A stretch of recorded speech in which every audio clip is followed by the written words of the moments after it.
Сабаленка балюча прайграла і адмовілася размаўляць з журналістамі. Нешта адбываецца з прымай. Адзіва адхілілі ад працы УМЛ, але той адхіляцца не хоча. Артём Мілеўскі пракаментаваў выбухі ў Маскве. Гэта ютуб-канал Часнок, мяне зовут Ярослав Пісаренка, вітанкі ўсім. Рушым наперад.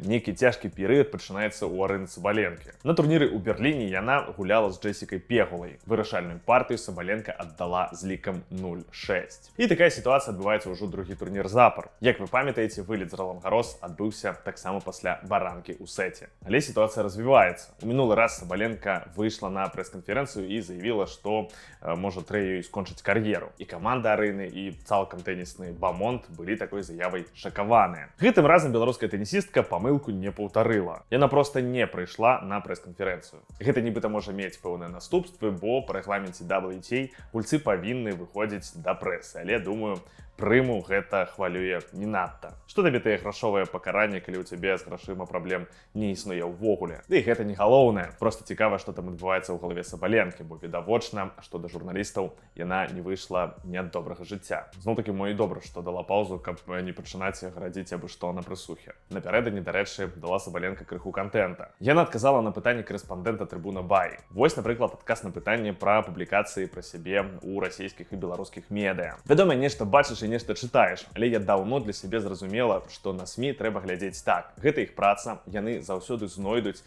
за што зачапіцца, як цябе падаць і як зрабіць биг-діл з таго, што ўвогуле не мае ніякага значэння. Дзякуй за разуменне, Арына. Памятаю тыя моманты, калі ролікі з ёй сапраўды збіралі сотні тысяч праглядаў. Зараз нібыта зацікаўленасць ужо не такая. Раней шмат людзей хейцілі Сабаленку, цяпер ужо хейцяць мяне праз тое, што навін пра яе ў выпусках зашмат. Але тут Сабаленка і пра мову беларускую нешта сказала, як такое абысці? Я вельмі дрэнна размаўляю на беларускай мове, вымавіла Сабаленка на беларускай мове. Далей адказвае на рускай. Калі шчыра, у мяне склалася ўражанне, што беларуская мова змяняецца. Сястра вучыцца на ёй, дакладней вучылася. Яна ўжо скончыла школу. І калі яна штосьці вучыла, чытала, я часам таксама глядзела штосьці са слоў, і ў мяне было адчуванне, што гэта нешта новае. Калі я буду чытаць па-беларуску, то зразумею, хоць мне і сорамна, што мова забываецца. Вось калі было такое, каб першая ракетка планеты падымала пытанне пра беларускую мову. Узровень дык узровень. І гэта ўсё дзякуючы корэспандэнту Трыбуна.com. Таму пампуйце мабільны дадатак па спасылцы ў апісанні. Там вы знойдзеце ўсе навіны беларускага спорта. А зручны матч-цэнтр дазволіць сачыць за ўсім футболам, які толькі існуе. Ад чэмпіяната свету да другой лігі Грузіі ці там Кубка Чылі. Таму далучайцеся. Спасылка ў апісанні. А ў каментах напішыце сваё меркаванне, што за паласа ў жыцці Арыны Сабаленкі. Пачала яна зноў шмат эмацыяніраваць, што вельмі ўплывае на яе гульню. Можа, думкі яе ўжо не пра тэніс, мо яна ўжо там да вяселля рыхтуецца, бо казала, што ўжо там і вызначыліся яны, дзе і калі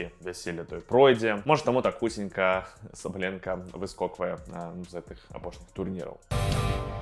Далей чэмпіянат Беларусі па футболе. Там прыколаў хапае. Ведаеце, яшчэ там раней я ўсё казаў, што ў менскім Дынама нешта незразумелае заўсёды адбываецца. Але зараз падаецца, што гэта самая адэкватная каманда. Ну, у параўнанні з тым жа МЛ. Дынама хлопнула Нёман 3-1 і вось паціху адрываецца ад віцебскіх букмекераў. Дарэчы, калі пра Нёман, там важную дату адсвяткавалі. Ужо 10 гадоў камандай кіруе Ігор Кавалевіч. Прычым робіць гэта вельмі яскрава. Думаю, без гэтага чалавека беларускі футбол быў бы даволі шэрым. Перажываю ўжо 3 губернатараў і 2 мэраў. Гэтыя людзі добра ставяцца да футбола. Мужчынскія якасці на самым высокім узроўні. І Мечыславу Гою і Івану Варсовічу дзякуй. Дзякуючы, напэўна, Вані Нёман на правільным шляху. Вельмі цікава уладкаваўся Ігор Мікалаевіч. Умее з чыноўнікамі наладзіць канект. Але і прыстасаванцам яго нік не назавеш. Бо іншых чыноўнікаў, напрыклад, з Міністэрства спорта ці АБФФ, гэты трэнер палівае даволі моцна. Карацей, цікавая фігура, але давайце да іншых прышпелаў. Пакуль Дынама Мінск выглядае даволі стабільна, МЛ ператвараецца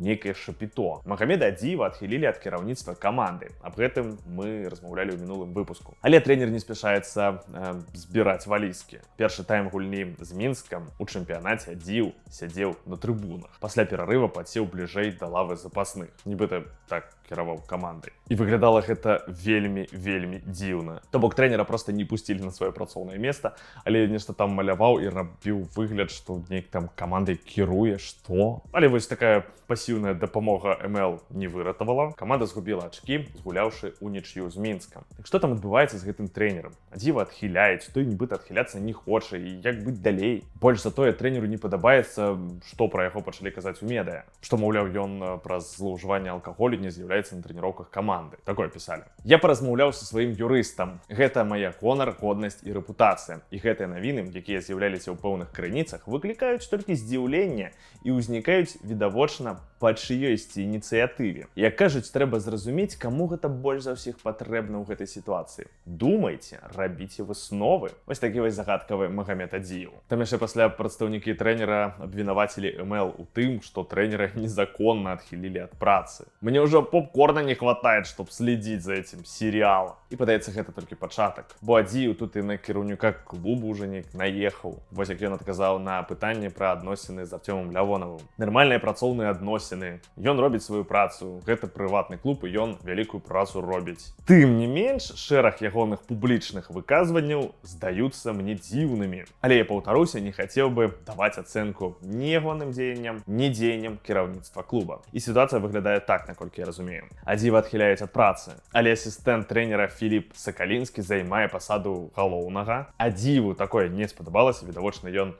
пачаў скардзіцца, што адхілілі яго незаконна яшчэ і ў хлусні медыа абвінаваціў. Ну і яшчэ Адзіеў заляцеў на гульню каманды на трыбуны, бо яго не пусцілі неяк далей. Пакуль гісторыя крыху ў тумане, але падаецца, праз гэтую сітуацыю Артём Лявонаў атрымае вельмі карысны досвед. І напэўна, гледзячы на поспехі Дынама і на поспехі Александра Шагойкі на чале Дынама, наступным разам падумае двойчы, ці варта з такім пастаянствам мяняць трэнераў. Бо перад стартам кваліфікацыі Еўракубкаў каманда апынулася ў вельмі цяжкім стане. Там і без гэтых прыгод лёгка не будзе. Добра паказвае розніцу паміж еўрапейскім і беларускім футболам словы паўабаронца партугальскай Візелы Мікіты Дземчанкі. Як ён адаптаваўся ў клубе, ягоная цытата. Калі я туды ехаў, то быў цалкам упэўнены ў тым, што ў мяне праблем з гэтым не ўзнікне, бо я больш-менш ведаў англійскую мову, у 40 хвілінах ад мяне жыве Трафім Мельнічэнка. Я думаў, што пройдзе ўсё гладка, але ўсё апынулася не так. Першыя 2 месяцы, насамрэч, я думаў, што я не футбаліст. Мая памылка была ў тым, што ў адпачынку ў снежні я не працаваў, я адпачываў, прыехаў разабраны ў студзені, а ў іх пачынаўся другі круг. Яны на хаду, усе хлопцы зараджаныя, я прыйшоў у першыя 2 тыдні, думаў, куды я трапіў, мне нічога не атрымлівалася. Там настолькі ўсё трэба хутка рабіць, да прыёму ведаць, што ты павінен рабіць. Я прымаў мяч, а мяне адразу 2 гульцы накрываюць. Я не магу зрабіць так, як я рабіў у Беларусі. Калі што, Візела гуляе у Д2 Партугаліі. За паўгады беларус гуляў за каманду двойчы. Так, што яшчэ хацеў дадаць? Важная вестачка. Калі вы жывеце ў Варшаве, запрашаю вас на вялікі сумесны прагляд фінала чэмпіяната света. Мы разам з Сашам Івулінам ужо рабілі падобны івэнт 2 гады таму, глядзелі фінал Еўра, было вельмі крута. Тады разам з намі сабралося больш за 300 беларусаў і беларусак. У нас атрымаўся сапраўдны футбольны фэст. Зараз будзе яшчэ лепш. Мы будзем чакаць вас на крутой прасторнай пляцоўцы, дзе будзе 3 вялікіх экраны і 5 телекаў. Будзем не толькі футбол глядзець, а ладзіць цэлы фэст з клёвымі гутаркамі і настроем. І, што самае важнае, па-беларуску. З бургерамі ад Бургер Лаба, футбольным квізам Бернард, моцнымі спікерамі перад гульнёй. Карацей, плануем з вами правесці паўдня 19 ліпеня. Набыць квіточкі можна па спасылцы ў апісанні, там жа будуць і падрабязнасці пра івэнт. Вельмі вас чакаем. Пры гэтым ужо другі футбольны чэмпіянат света праходзіць на фоне вялікай вайны. Яна ўжо даўно нібыта стала фонам, хаця, канешне, вайна змяняецца. Яе ўжо пабачылі амаль ва ўсёй Расіі, асабліва ў Маскве. На жаль, гэтая вайна закранула і аўтобус з беларускімі дзецьмі. Яшчэ быў ультыматум Зеленскага Лукашенка, каб той прыбраў тэхніку, якая стаіць побач з украінскай мяжой. Альбо гэта зробіць Лукашенка, альбо гэта зробяць украінцы. Карацей, сітуацыя выглядае вельмі напружна. Артём Мілеўскі, які працягвае жыць у Киеве, у сваім інстаграме вось як адрэагаваў на выбухі ў Маскве. Якое прывітанне, такі і адказ. Застаецца толькі спадзявацца, што гэты адказ ці які іншы прымусіць Расію нарэшце вывесці сваю армію з украінскай зямлі. Будзем разам чакаць добрых навін. Дзякую вам за прагляд. І пакуль.